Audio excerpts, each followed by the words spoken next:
వివిధ క్వశ్చన్లకి అడిగారు. దాన్ని కూడా ముమ్మాటికి మేము ఒక మాట చెప్తున్నాం సార్.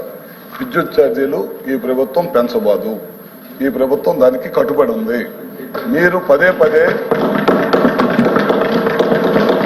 సత్యదూరమైన మాటలు చెప్పి ప్రజల్ని మేమేదో విద్యుత్ ఛార్జీలు పెంచామనే సత్యదూరమైన మాటలు ప్రజల్లోకి తీసుకెళ్లే ప్రయత్నం గత కౌన్సిల్లో కూడా చేశారు, మళ్ళీ ఇప్పుడు చేశారు.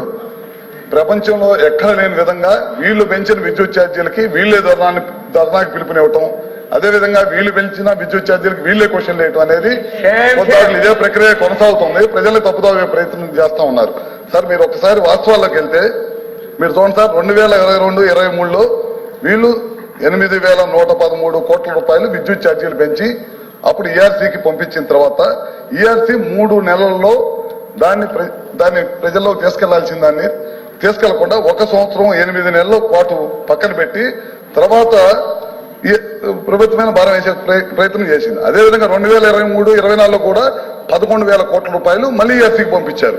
9,400 కోట్ల రూపాయలు భారం వేసి మొత్తం 15,000 కోట్ల రూపాయలు భారం అంతా కూడా 2022-23, 23-24 వేసిన భారమే అని చెప్పి మీ ద్వారా సభ్యులకు కూడా తెలియజేస్తా ఉన్నాను.